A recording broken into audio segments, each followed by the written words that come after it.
VHS Files Podcast contains spoilers, adult content, and harsh language. Listener discretion is advised.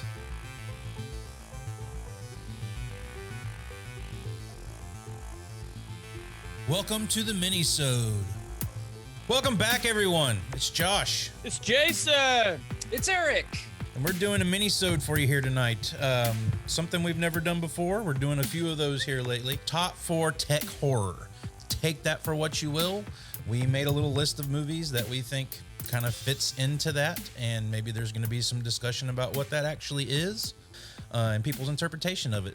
But we thought this would be a fun little mini-sode topic to get into, and that's why we're coming to you guys tonight. So we're going to go ahead and kick it off. Not really any much context for this. I mean, we are releasing an episode that has to do with technology and a horror movie that has to do with technology that we watched recently. So that kind of sparked this idea. And we kind of want to start bringing these to you guys in mini-sodes a little more often. We're going to start picking just random top 4 whatever and bringing them to you guys, and I'm hoping it sparks some cool conversation, arguments, debate, whatever. So we think it would make for some good content, so that's why we're here doing this for you tonight. How are you guys doing tonight?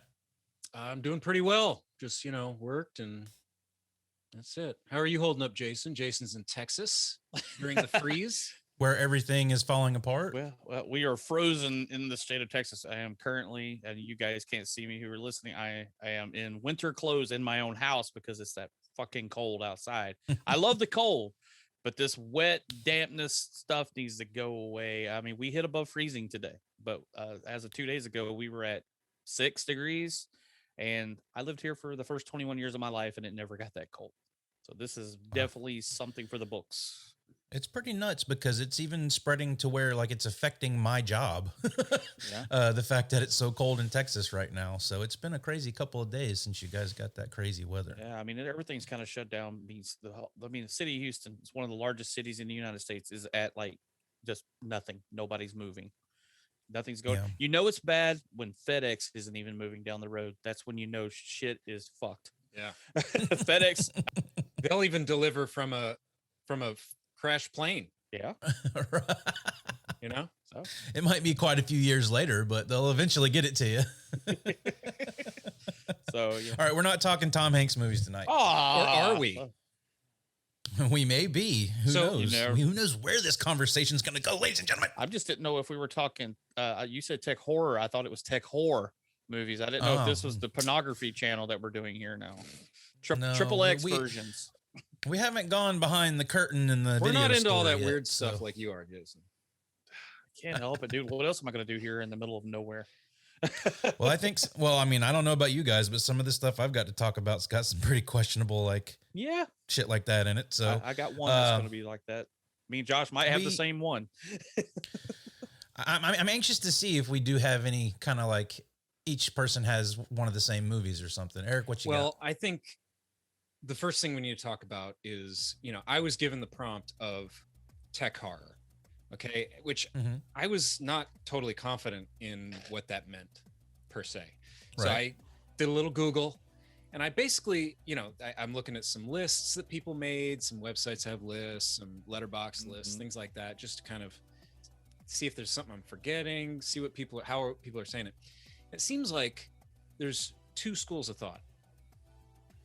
One is tech horror is really where the horror comes from the technology, and it's it's about the technology, right? But there seems to be some people that classify it as like anything using technology. So for instance, Unfriended or Post, or even like something like Rec, which is just found footage, like calling that tech horror because it's on a video camera.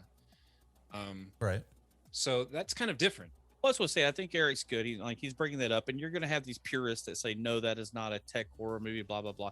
We're going to keep it easy on this episode. We're just your standard tech horrors. I mean, it could be computers killing people, whatever, I think. No, I'm going to highly criticize your choices, and I hope you're ready.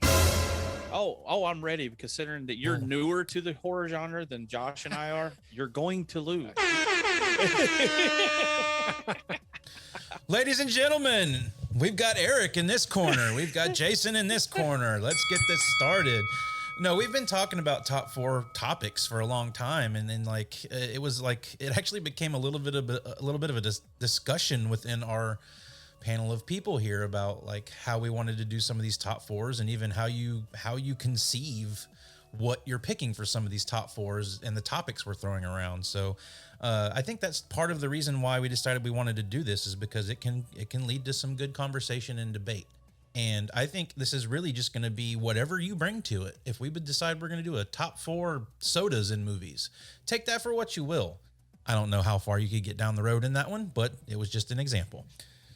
So it's really just your interpretation of how you read this. There's also, I think, going to be a question of sci-fi horror dipping its nose into this, because I kept seeing a lot of sci-fi stuff, and I don't know that sci-fi horror necessarily equals tech horror. And save it for when we get there.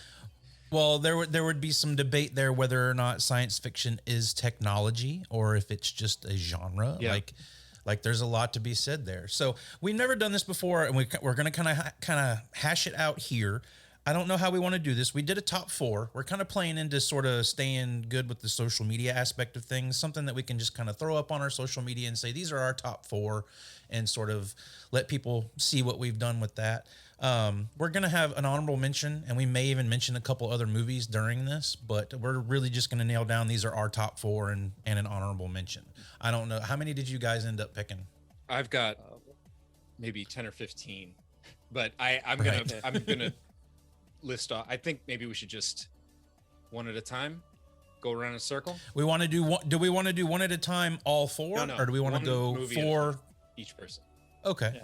Yeah, I would say, because I did a top 4 with the honorable mention, and then I just wrote down a few others that I enjoyed growing up and watching and stuff like that. So who wants to get started? I do. I want to go first. I'm excited. Yeah, let Eric go first. He hardly ever goes first. I'm always such a gentleman. He's the redheaded stepchild, literally of VHS Files. Not nice. So I'm gonna go. All right. One question. Are we doing these top 4 from 4 to 1, or is it just a general? These top aren't 4? really. Yeah, these are in no order. Like, I'm just throwing them out. I will say my number 1 is my number 1. My number 1's probably my number 1 that, too. But yeah, okay. I'm just gonna go. Rock it out, Eric. The first thing I think of when that is thrown at me, I think of David Cronenberg. And so my first one is going to be Existence. There's an intimacy involved in playing Existence that is beyond description. In the not-too-distant future, Allegra Geller has created the ultimate escape. The possibilities are so great. This is amazing. A parallel universe called Existence. Now I'm warning you. It's going to be a wild ride. It taps into your deepest emotions. You're the power source. Your body, your nervous system, your energy. It unleashes your wildest urges. I can't help myself. Existence is a bizarre, excellent fucking and it makes movie, me so man. uncomfortable. And the if you haven't seen it, the premise is that they're basically entering a video game, and there's some weird interfaces with your body, and you're using technology to kind of go to a new reality almost. And then there's the fear of kind of losing track of what real is. And I think that fits the category of, the horror comes from the technology, and it is terrifying. Like, that movie makes me so uncomfortable the whole time because I'm just don't know what's going on. And all the weird stuff they do in that movie. I'd love to talk about that movie on the main cast in depth. It'll definitely happen at some point. It's one of those movies that deserves a conversation, and I actually wrote it down to go with one That's of mine. why I went first. That we'll get to later. Yeah. Well, honestly, I've never seen the movie, guys. Oh, you got me. Well, Jason, you know that Cronenberg is a particular kind of thing. Oh, I know. I know.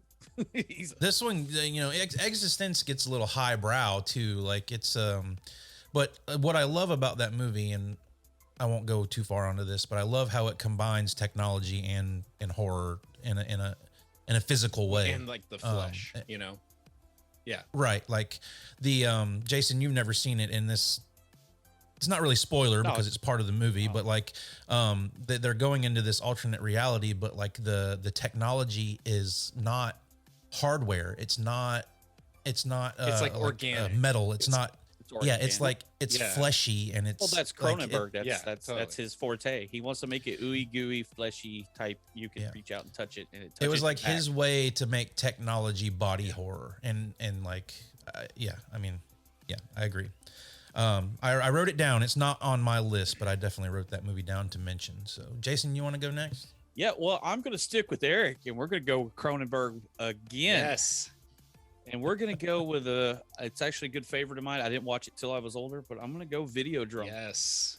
I could honestly make a top 4 with just Cronenberg movies. Like I honestly could, no problem. So who else is on? Who has this one on their list? I wrote down a number of Cronenberg movies, and I decided to just pick one just to keep it. What about you, Josh? Did you have Videodrome? Videodrome is my number one. Oh, geez, I got it. Yes. Look at there. To become the new flesh, you first have to kill the old flesh. But don't be afraid. Don't be afraid to let your body die. Just come to me, Max. Come to Nikki. Watch. I'll show you how. It's easy.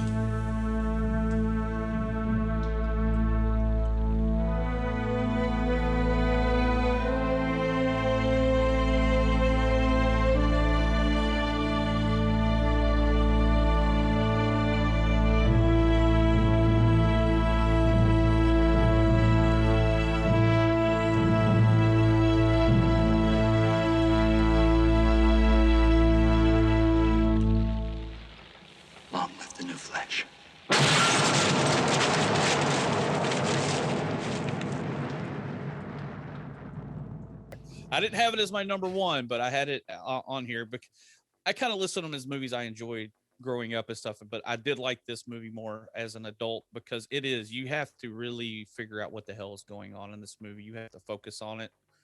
But I mean, you got James Woods, Deborah Harry. It's just like you said, it's Cronenberg. Everything's fleshy. I mean, at one point we have a freaking stomach vagina in which he sticks a video cassette into. Yep. Pulls out the flesh gun, you know. Makeup effects by Rick Baker. Exactly. Who we've talked about in the past. And again, I mean, the technology is where the horror comes from. It's watching this channel. It's changed by fucking with your mind. Getting changed by technology, changing you. Yeah. And I like how it sort of organically unfolds. It starts as this, TV signal, and then you get into the taping it, and then it evolves from just being your normal technology to this horrific, nightmarish thing that actually affects you as a being. And you can take the metaphor for that however you want. Like, is watching TV really affecting us in these ways? I mean, it's an allegory for all kinds of things, not to mention some of the social commentary and political commentary they get into in that. Yeah. But the technology is ultimately what's there driving that movie.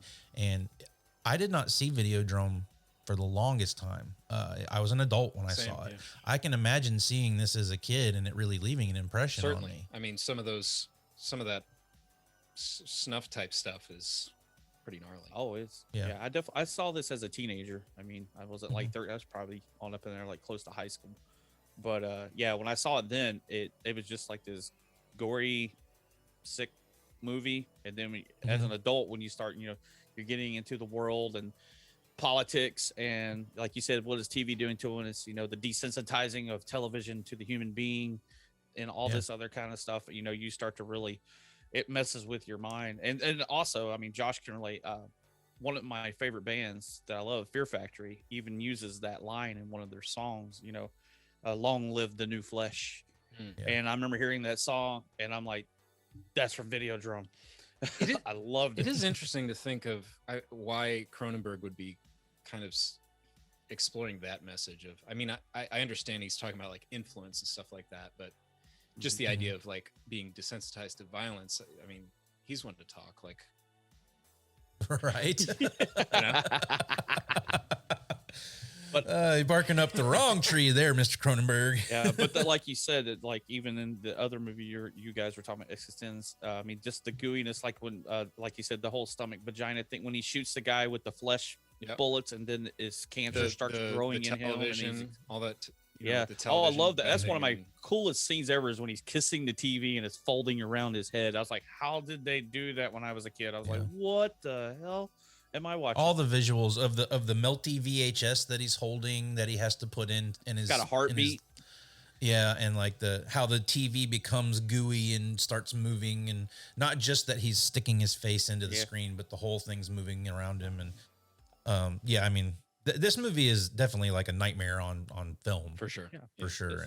And I love every minute of it. I watch it all the time. I think you find something new there every time you watch it, and it's just, that's Cronenberg at some of his best right there. And he went from doing that kind of thing into more like human aspects of horror later in his career, and then kind of went back into body horror. So, and now we've got his son, going down the same path with his first movie, Antiviral, and Possessor, which I also wrote down for this, but it's not in my top. But Possessor is following in his dad's footsteps, and kind of the same thing. Technology is helping people do certain things and assassinate people. And I just love the thought of all of that. So yeah, I mean, I'm right there with you, Jason. It's my number one. So we went ahead and did my number one with Jason's number 4. Right, I'm sorry, bro. I took your number 1, man. I robbed you. It's okay. I still got plenty of conversation to have about these others. So we got, all right, Josh, yours, or sorry, Eric. It's to me now, right?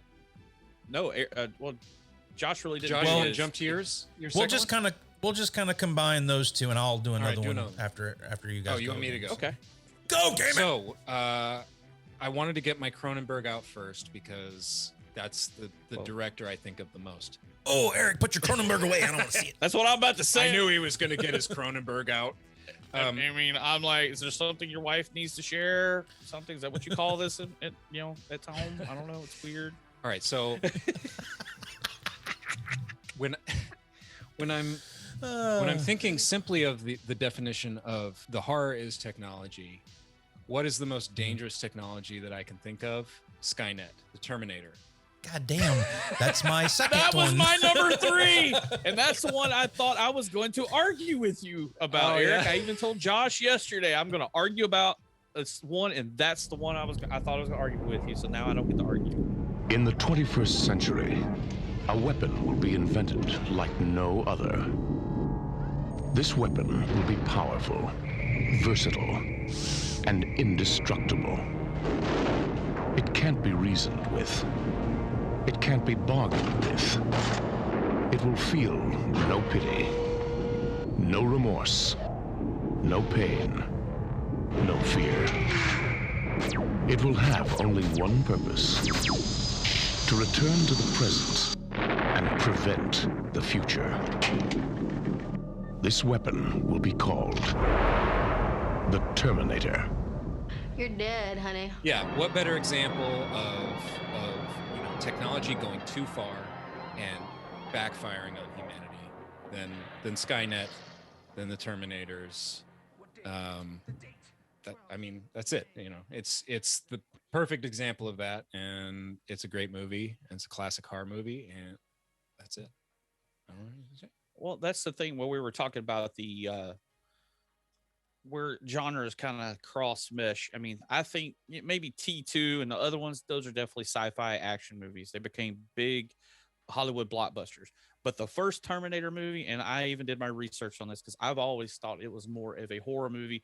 Basically, the Terminator is basically Michael Myers. He's it's a slasher movie, man. It absolutely is. I mean, James Cameron even said that he watched Halloween, and that movie inspired him for more of what he did with it, because basically it's this unkillable killing machine. Emotionless. Well, that's motionless. It's basically Michael Myers is Arnold Schwarzenegger, pretty much. But that's where the line's blurred. It's been an argument for years. Is it sci-fi? Is it horror? But I mean, it's a dead straight on horror slasher. I agree. And for example, some of the stuff I saw that crossed over into this tech horror conversation was like Alien. And Yeah. I don't know, for me, like an alien isn't technology. So No, I don't agree with that. I mean, there is that I mean, stuff with the androids and, when, what's his name? The android in the first one? Bishop? Forgive me. No. not Bishop, but in the first one it was well shit, I could have told you if you wouldn't have asked, man, Eric. I'm thinking when he gets damaged, that's some like tech horror for sure visually. But overall, I feel like it's a sci-fi movie. It's a sci-fi horror, not a that is a horrific sci-fi movie, but like the technology isn't what's at play there. And that's kind of where I see the separation is, even though you've got this alien that's very biomechanical looking and the spaceship and all the technology you've got around it, I think it's more a sci-fi horror movie.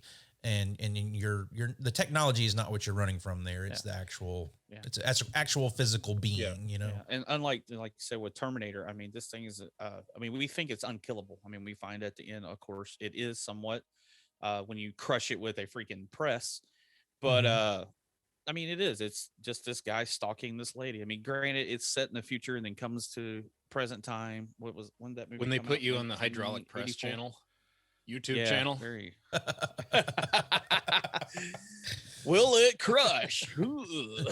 But yeah, I mean, when Josh brought this up, I mean, I immediately wrote down a couple of movies, and Terminator was one of the first movies I wrote down. But then when you go to research, there is actually an argument online: is it sci-fi or horror? But more people lean to it being a horror flick than sci-fi. But the other ones they consider sci-fi action. Well, there's even the argument of action movie. I mean, it's got some great action in it. It works as an action movie. It works as a horror. It works as a sci-fi. Any way you really want to look at it. But I mean, there are elements from all those things there. But I think horror is definitely prominent in it for sure. I would think so. I concur. We obviously all three agree because it's on all three of our lists. So I think that's what we're going with. So hey, at least we've got two here that we've agreed. Now all three of us agreed on one. Do you think any others on this list are going to appear again? Well, you're up. Let's hear what your next one is. You're up. Let's find out. Well, we got rid of Terminator, so I've already done two. All right. I'm going to go. I don't know if this one popped up on Josh's. Let's see. But let's find out. But I'm going to stick with the Terminator world of T2 for my next one and go Brain Scan. Now that I have your attention, please allow me to introduce myself. My name is Trickster. What was that film you were watching? Death, Death, Death. Death, Death, Death. Part 2. Oh, Lord. Michael's seen it. Go for it, man. Done it. Played it. Look, I've played them all. And just when he thought he'd die of boredom.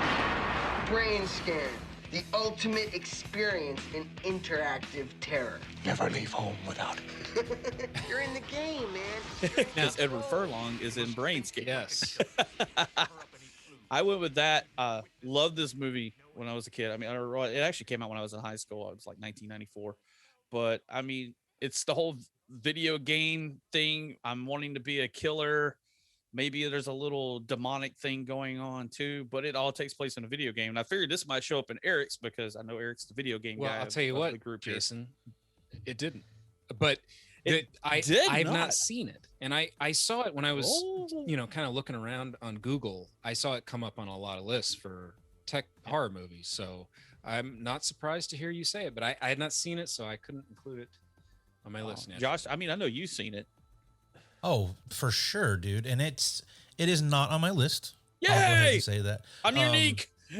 But I win. I'm not going to say much about it because it is I kind of want to have a conversation about it with the next one that I have. So Jason, you are unique. I agree. I am unique. I am from Texas. I'm special. All right, Jay. Leave me alone. Josh, let's go. Let's get a fresh one. What you got? Here, what buddy. you got there, man? So in the same aspect of that, I mean, you got Existenz, which again is a video game style thing, as well as Brain Scan. But when you get into that technology of video game entertainment and all of that stuff, the one that comes to mind for me that left a giant impression is The Ring. Have you heard about this videotape that kills you when you watch it? You start to play it, and it's like somebody's nightmare. And as soon as it's over, your phone rings. And what they say is, you will die in 7 days. I've watched it. It was a week ago. Yeah. Now I can watch it now and kind of see the flaws in it, and it's definitely dated because of the VHS aspect of it. But it takes me back to that time where, like, when you saw that movie and you thought twice about putting a VHS in the player. Like, it was one of those movies that just left that impression. And Jenny, who's usually on the show with us, she will not watch that movie to this day. It scared her to death. And I mean, Jason and I have talked about this before. We don't scare easily. Nothing that we've watched has ever made us not want to go to bed at night. But I will say, like, that is a movie that when we saw it, and because of the content in it and the way it worked, like, it made me think twice about putting a VHS in the player. Or I remember when the DVD came out, there was a special feature on it, and you kind of had to look for it, but when you stumbled upon it, it just played the video. And I remember when we found that and it played and it shut off and it just went to that white noise. I was like, Jason, turn it off. Turn it off, dude. What a brilliant way to jazz up the DVD too. Like, what a cool idea to and you're playing with that whole thing. I don't think The Ring gets enough respect, honestly. I feel like people kind of look down on it now, but I rewatched it recently with Scarlett and my daughter, and I mean, like, it's not perfect, but the scares, like, it's genuinely creepy, really unsettling. And when the flies on the television screen, and then it like comes through and it's like a real fly. That's probably my favorite part of the movie. I love that effect. It's the details. It's the little details. I mean, it is, that holds up too on Blu-ray. Like, all the visual aspects of it are just nothing but absolute creep fest. You know, that video definitely does justice to creeping you out and making you feel unsettled. And the fact that the story takes these twists and turns and doesn't go where you think it's going to go the first time you watch it, like, it definitely leaves an impression on you. And I think I still watch it today, and I think it holds up. It's definitely dated. But you've also got that thing where it blurs a line, like, because it was a J-horror movie. And then we did the American remake of it. I've never seen the J-horror version. Yeah, I haven't seen Ringu. So I want to. I know there are different aspects of it, and watching those kind of movies now, like Old Boy and whatnot, and seeing the American remakes they've done of Old Boy, and like those kind of movies, like I'm worried that if I watch the original Ring, I'll go, well, God, that blows the American version out of the water. And some people might be listening to this and going, yeah, it does. You should watch it, you dumb fuck. Doesn't change the fact that it was something with technology that scarred me after I had seen it, and still it sticks with us to this day. I mean, it's been it's been 20 years. I remember seeing that one in the theater or more. Actually. So yeah, I think me and Josh went and saw that or something. It was back in the I think this is back when you were with your ex-fiance and like we were all living in the apartment. I think we all went and saw it together. Yeah. But I think where you're talking about where people look down on it, I think the sequels is what made people look down on it, and then the spoof movies like Scary Movies made fun of it too, and all that kind of stuff like that. It's just that's what took it away from it. But when that movie came out, it was original. I mean, and it was a J-horror movie, but a lot of people didn't know that. But to us, it was just a cool original idea for the Americas, and it was just like, whoa, what the hell? And like you said, when we watched I watched it with Josh, and that comes on, it's freaky. I mean, I wasn't scared, but it's a mind fuck for a second. You're like, whoa, oh shit, is the phone gonna ring in a minute? Yeah, and if the phone rang right after that, going, you went to the bathroom pissing your pants. Don't answer it. 7 days. But yeah, that's mine. So Eric, you're back next. to me. Well, yeah. Number 4. I'm gonna stick with Arnold, and I'm going Total Recall. Get off you! You blew my cover! What the fuck is going on here? You can't do a simple goddamn double implant. It's not my fault we hit a memory cap. They'll be here any minute. They killed you all. What the hell is he talking about? Oh, no! Let me go! Mr. Quaid, try to calm down. My name is not Quaid.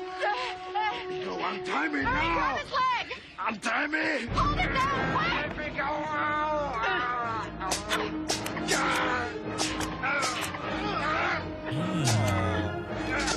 Kind of the same implanting memories same in your areas. head. Yeah, it's a similar area. I guess maybe that's what affects me, the idea of not knowing what's real and losing like touch with reality. Maybe that just triggers me or something. But the idea of getting all new memories implanted in your brain, forgetting who you are, being, essentially, held captive by your own artificial memories and all that stuff.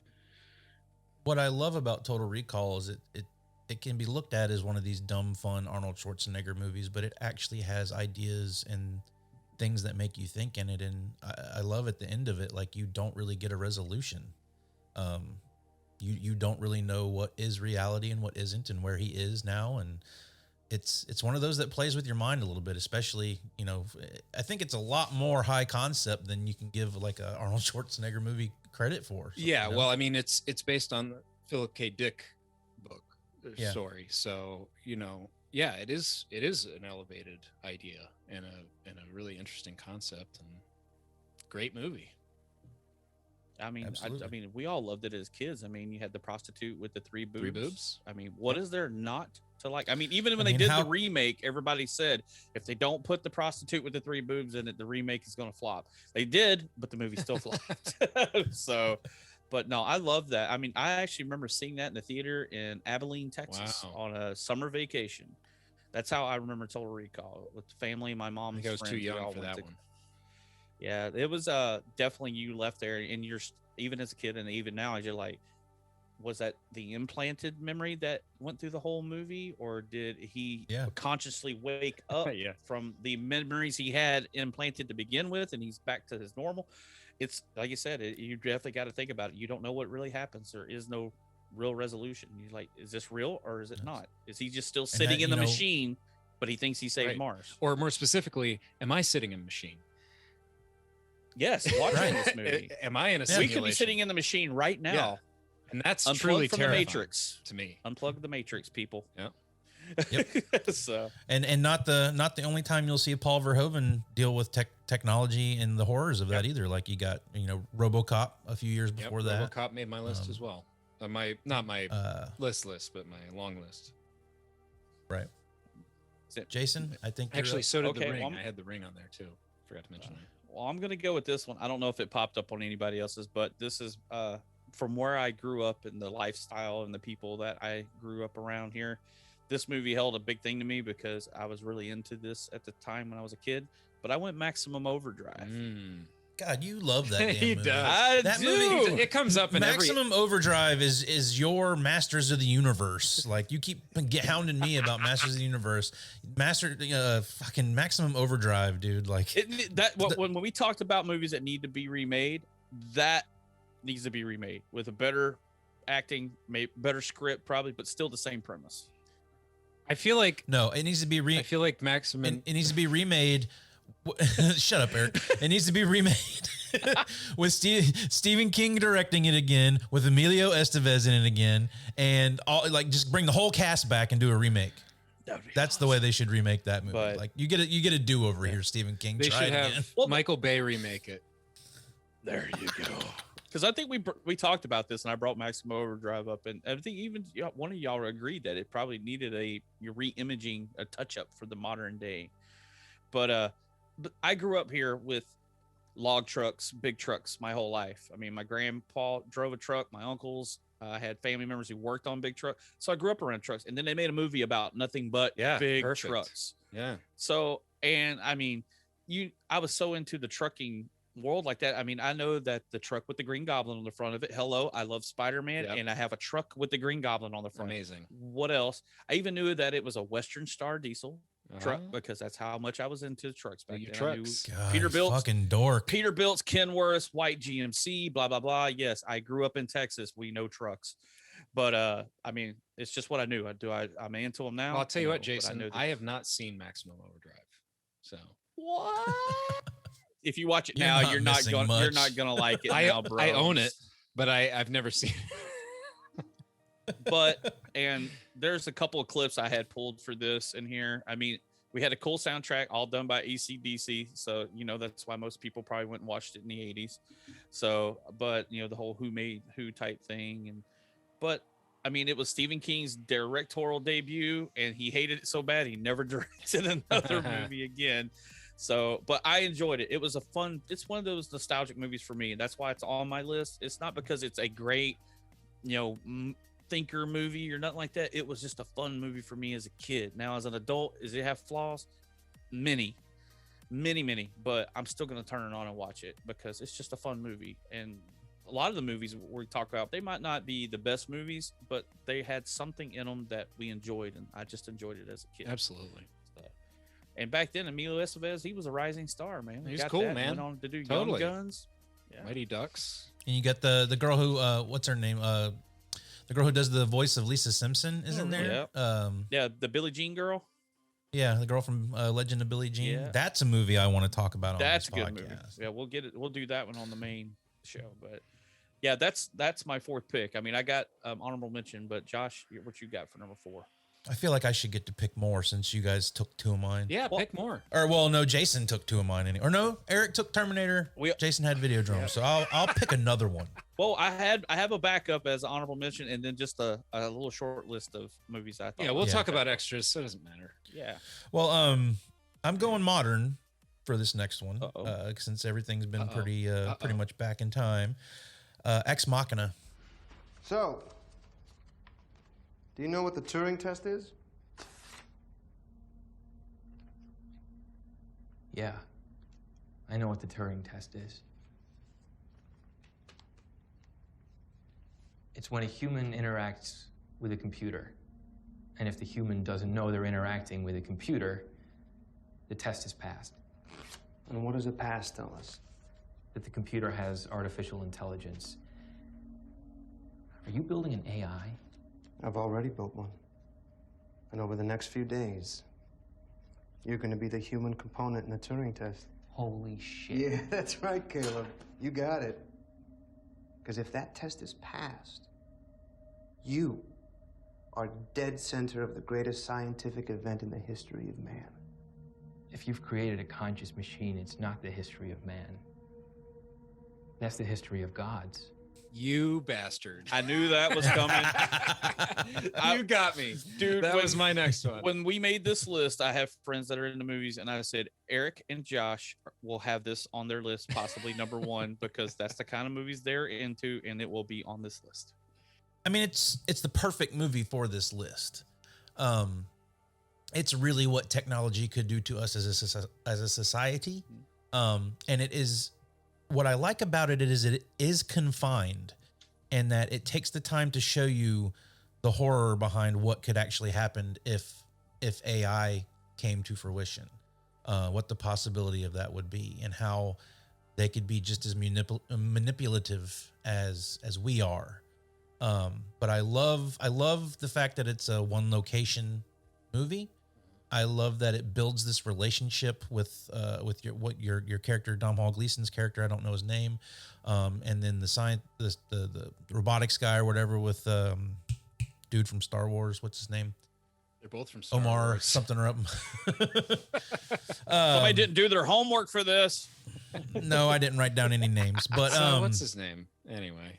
What's his name, guy? Yeah. It's Poe Dameron. Yeah. But anyway, and it has a very cool look to it. It's just one of those movies that when I watch it, it creeps me out. And at the end, which we give spoiler warnings, but I'm going to go ahead and drop another one right now. If you don't want to know the end of this movie, go away.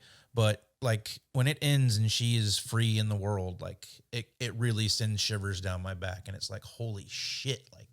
How far away are we from this actually happening? And it does a good job at making you think that this is highly probable that this could happen in the future. And it kind of gets into creation and what it means to be a creator, what it means to be created, and gets into some heady stuff there, which is pretty cool. I really think this movie. There's some cool rad dancing in it too. Yeah, absolutely. I've watched this movie. I haven't watched it like you guys have, but what I got from it, I mean, it's still a good movie. But if you want to compare it to other movies, it is basically a mix of Terminator meets Frankenstein.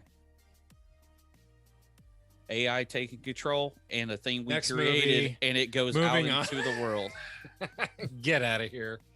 So, but no, it's a good movie. I mean, that's what I'm saying. But when I watched it, because It's like a good you said, movie. I'm just gonna trivialize it for you real quick. Okay. No, it does take influence from those things for sure. Yes, that's what Absolutely. I'm saying. But there is a lot more psychology going on there Well- than something like Terminator or. But that's the thing. You have to take the psychology of the original Mary Shelley's Frankenstein, and it's really deep. I even just watched a movie about Mary Shelley when she's writing the book, and it's a deep. You got to go into it deep because it was funny when I did my tech horror lookup. Frankenstein shows up on there because it's something created by man. Oh, yeah, it takes yeah. over. Frankenstein shows up, so it I is saw that considered too, yeah. tech horror. Sure. So that's why I wondered if someone might. I wonder if you might say Frankenstein. It was on my list right here. I wrote Frankenstein and Bride of Frankenstein, but that's when I watched the movie. I mean, that's what I got from it. Is that this is kind of, I've created something. What have I done? Blah, blah, blah. That was how Dr. Frankenstein was with the monster. I created something. What have I done? And I have unleashed it onto the world. So it's a lot of the same pull. And then, of course, the AI part from Terminator. But no, it's a great movie, So. All right, so we've got honorable mentions here. I've got just a couple of things, really. And this may actually work its way up the list for me, but something I saw a couple years ago, and I actually just watched it again today because I put it on as an honorable mention, is Upgrade. It's on my list. I got it. It's not my honorable mention, but it's on my other list. It is the kind of movie that if I was a kid watching this in the 80s, I would have watched it over and over and over again. It has a lot of John Carpenter influence. Oh yeah. It's very relative to something like RoboCop or even kind of a slasher of sorts. But I absolutely love what it does. And you've got, Logan Marshall Green, not Tom Hardy. I say it has the not Tom Hardy in it because everybody talked about this movie was basically Venom without Venom. And honestly, I mean, this is absolutely 100% a better movie than Venom. I mean, I love Venom, but this movie is 10 times better. It is because it said it has the not Tom Hardy in it, something else controlling you and making you move around, which is basically Venom with the actual Tom Hardy. I haven't seen Venom yet. Yeah. Well, you at least need to watch it. It could have been a better movie. I have it on 4K. Yeah, I'm actually looking forward to Andy Serkis taking the director's chair and making it more violent because he says it needs to be darker and more violent. So can't wait for part 2. We'll see. So, but I mean, as far as Upgrade goes, like there's a lot of technology in that. Like there's the guys that have the guns in their arms, and you don't have guys carrying and stuff. Yeah, like I love all of that stuff. I think it's very creative, and it kind of it just seems to be. I mean, it's nothing that anybody hasn't done or seen in a movie before, but there was something that just felt a lot more fun about it. But I also love that it has a very bleak ending, and it doesn't leave you on a happy note. Like the older I get, the more I'm a fan of bleak endings. So, I don't want the guy to save the day and the damsel be not in distress. No, I want to see. We've definitely gotten more of a. We've definitely gotten more of we follow the anti-hero kind of culture now instead of following our hero. Like, right? It's weird the way some of this has gone to where we tend to side with the anti-hero as opposed to the hero now. And yeah. So what do you have as your honorable mention there, Eric? Well, Jason, I have The Fly. Mm-hmm. I wrote that down too. Toying with technology, backfiring, that kind of thing. That was one that I was actually kind of like with Alien. Like I was a little on the fence about including it because whereas technology is what leads to the horror here, the horror is really just the transformation of Jeff Goldblum. That's where it didn't feel quite good enough to get on the list. That's why I was like, is it more body horror? Because I watched that little show that Eli Roth does every year around Halloween, and that The Fly fell into his body horror section.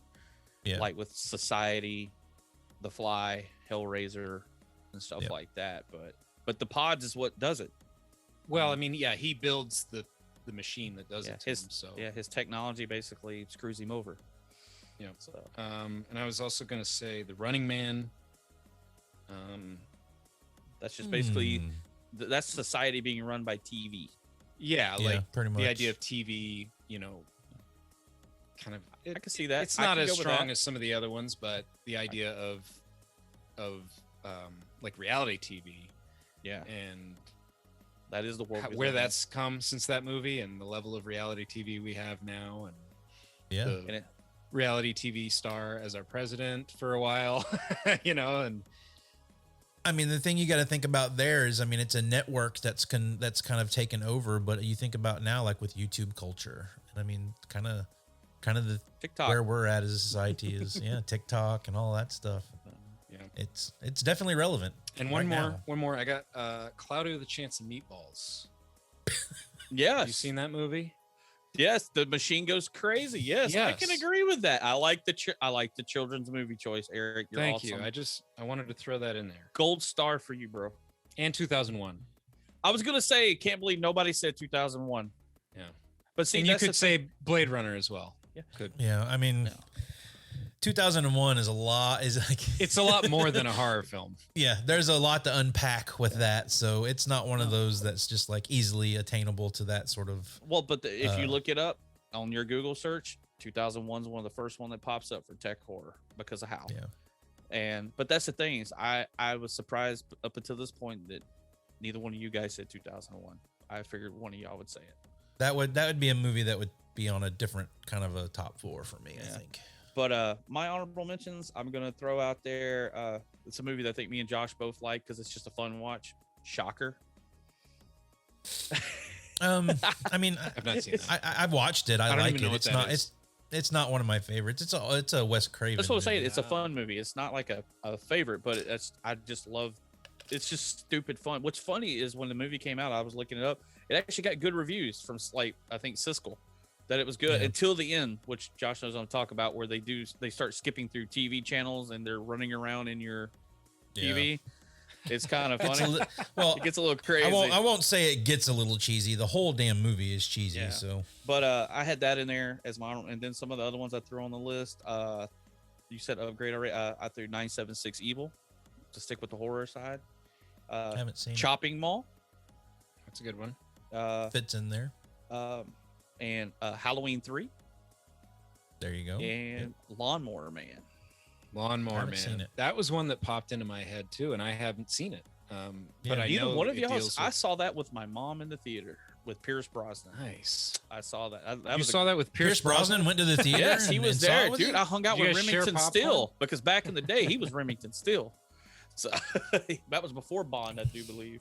But no, I just remember seeing that with her in the theater. We were both because that was so cool because he goes into the artificial world and it was like high tech special effects back then. That was some of the first CGI stuff too that I remember. Yeah, I mean it was great. So well, then you got stuff like Johnny Mnemonic and Strange Days. But see, those don't fall into the horror. They just fall more into action and stuff. Virtuosity. Remember that one? See, now I think Virtuosity could fall in that because basically Russell Crowe is murdering everybody. And he's playing the role of the serial killer because he is programmed with the minds of serial killers. Yeah. So that actually could have been on here. I think so. I need to do a rewatch on that one. It's been a while, and I think it's not going to hold up very well. But my last little thing I want to throw in here is an episode of Black Mirror, which there's a lot of Black Mirror episodes you could probably throw in here. But the one that stuck out to me and really fits into this is an episode I think it's the season 3, episode 1. It's called Nosedive. And it stars Bryce Dallas Howard. And it was written by Rashida Jones and Michael Schur. And it's basically like everyone has like an Instagram page or whatever, like a social page where you rate every experience you have with a person, where you're at, all this stuff. And your life basically revolves around how high your status is. Yeah. With your likes and all of that stuff. This is the only episode that I've ever seen of Black Mirror. So I have seen this one, and you're totally right. And it's one of those, like, there's a lot of Black Mirror that I watch and it takes me, like, I have to process it after it's over and be like, God damn, like, you really have to think about these things. But this one was one where it's like, there's no thinking about it. We are almost here as a society. Yeah. And I felt sick by the end of that episode because I was like, God damn, this is hitting really too close to home for our society right now. And I just think it's an excellent hour of television that is really like a little too close to reality right now. Yeah, and totally. It's pretty scary, You know, how close it is to our reality right now. We should probably just take this as a time to ask our listeners to leave us a 5-star review on Right. iTunes. It would really help us out. Share it, like it, subscribe, share with your friends. Try to get those 5 stars up. That's right. We want to get our status up there. Top 4 tech horror. Put this out to the social medias and see if anyone else has some good ideas. Yeah. And we're going to continue to do this top 4 thing. We're going to do different topics every now and then once we decide on one that we'd like to talk about and kind of get those out there for you, get Jenny on some of them and have some conversations about some of these things. It gives us a chance to talk about a wide array of movies as opposed to just, one movie at a time like we usually do. So, but this was a lot of fun. If you have any kind of topics that you think might be cool for us to do a top 4, or any kind of movies that you would like us to hear us talk about within a specific group, definitely send it over to our social media or our email. You can catch all that at the end of the episode, but that's it for me tonight. Guys, you got anything you want to say on the way out? Yeah, I do. Cube Creep, because he uses like MySpace and shit. Cube is good, dude. I love Cube. Yeah, Cube. Eric's just going to go down the list. Like, give us all the technology I almost horror threw there. Sunshine in there, but I wasn't sure if it totally fit. You get some like weird sun worshiping. I don't know. What about Her? Her's a good one too. Yeah. Her. Not really a horror. Not really horror. Yeah, but still, it's a little. All weird. right, be kind. Rewind. Rewind. Get the fuck out. Move on to the next one. You've been listening to the VHS Files minisode. We drop new episodes every Friday, so make sure you're subscribed and leave us a rating and a review wherever you get your podcast. Interact with us on all social media platforms at VHS Files Podcast. Email us any questions, comments, movie suggestions, or games you'd like to hear on a minisode at vhsfilespodcast@gmail.com. Thanks for listening. We'll be back.